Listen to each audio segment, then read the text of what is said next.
नागपुरातील हुडकेश्वर पोलीस स्टेशनच्या अंतर्गत येणाऱ्या आनंदनगरमध्ये एकच खळबळ उडाली आहे, जेव्हा महिलेच्या हत्येची घटना उघडकीस आली.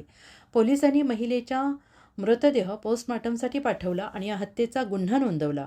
पोस्टमार्टममध्ये धक्कादायक माहिती मिळाली की महिलेसोबत बलात्कार पण करण्यात आला आहे.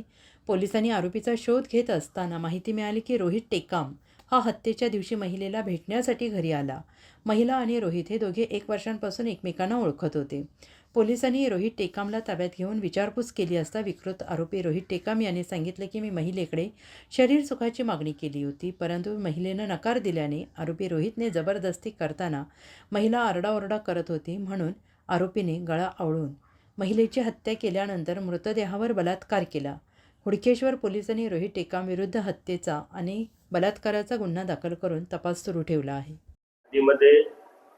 हत्या आणि हत्येनंतर बलात्काराचा एक विकृत प्रकार पुढे आलेला आहे. नेमकी ती घटना काय होती आणि आरोपीने काय माहिती दिली? एक 6 तारखेला साधारणतः 6:15 वाजताच्या दरम्यान मध्ये आम्हाला पोलीस स्टेशनला एक पोलीस पाटलांचा फोन आलेला होता हुडकेश्वर पूर्व येथील. त्यांनी सांगितलं होतं की एक महिला तिच्या घरामध्ये मृत अवस्थेत दिसत आहे.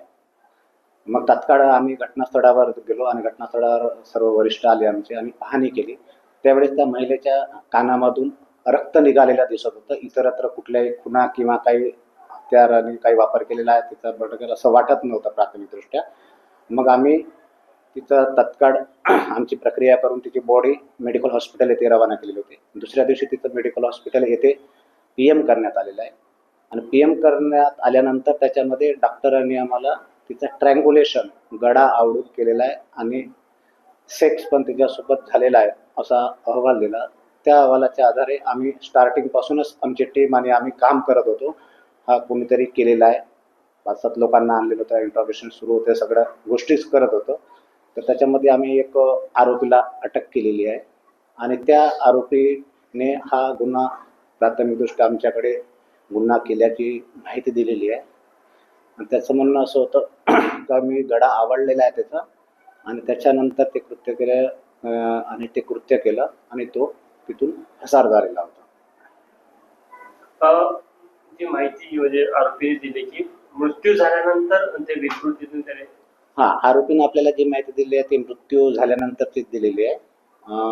प्राथमिकदृष्ट्या आपल्याला मृत्यू झाल्यानंतरच झालं असावं असं वाटते, कारण त्याच्यावर ज्या काही खुणा वगैरे आहे किंवा फोर्सफुली आहे असं दिसत नाही ओरली तरी आपला तरी, परंतु PMचा रिपोर्ट आल्यानंतर ह्या गोष्टी क्लिअर होऊ शकते. परंतु आपल्याला आरोपीनं अशी माहिती दिली का तिचा गळा आवळल्यानंतर मृत झाल्यानंतर मग त्यांनी हे अनैतिक कृत्य. आरोपी परिचित होता का आणि त्यांच्या आधीपासून त्यांचे संपर्क होता का त्यांच्यामध्ये? आरोपी साधारणतः 1.5-2 वर्षापासून पूर्वी एकत्र काम करत होते, पेंटिंगचे वगैरे रोजंदारीनं काम करत होते. तेव्हा त्याची ओळख होती त्यांच्यासोबत आणि ओळख होती आणि त्या ओळखीचा त्यांनी फायदा घेऊन तिला कधीतरी अधूनमधून तो फोन वगैरे करायचा. कशावरून हत्या करण्यात आलेली आहे काय सांगितलं? आता प्रायमरी स्टेजला तपास आहे, परंतु प्रायमरी स्टेजला आपल्याला जेवढी आता माहिती मिळालेली आहे तेवढ्यावरून माहितीवरून हे सिद्ध होत आहे का यांनी त्यांच्याकडे मागणी केलेली होती आणि तिने नकार दिलेला होता आणि त्याच्यातूनच ही हत्या झाली असावी असा एक प्राथमिक आपल्याला अंदाज आहे. आणि आरोपीने सुद्धा अशाच प्रकारची एक माहिती आपल्याला दिलेली आहे. आरोपीने दारू केली होती का, कशा पद्धतीने दारू सेवन होती, काय आलेलं आहे का मेडिकल रिपोर्ट काय आहे? मेडिकल रिपोर्टमध्ये अजून काही आलेलं नाही. PM रिपोर्टमध्ये फक्त आपल्याला प्रायमरी एक प्रोव्हिजनल रिपोर्ट मिळालेला, त्या गोष्टी संदर्भात आपण विचारणा केलेली आहे. आरोपीनं आम्हाला मान्य केलं होतं का मी ते दारू पिलेली होती म्हणून, असं आरोपीनं असं म्हटलेलं होतं त्याने का आम्ही दोघांनी पण पिलेली आहे. पण ते कितपत आहे हे आपल्याला निश्चित नाही सांगता येणार. जेव्हा PM रिपोर्ट येईल PM रिपोर्ट मध्ये मग त्या गोष्टी क्लिअर होईल सगळ्या. म्हणजे दारूचं साहित्य सापडलं? एक खाली बाटली तिथं मिळालेली होती आम्हाला देशी दारूची. कोर्टाने किती दिवसाचा PCR दिलेला आहे? आरोपीला 12 तारखेपर्यंत पोलीस कोठडी आम्हाला दिलेली आहे आणि त्या आरोपीकडे आमचं इंट्रोगेशन सुरू आहे. सर, हिंदीमध्ये सांगा की काय घटना घडली, काय प्रकार काय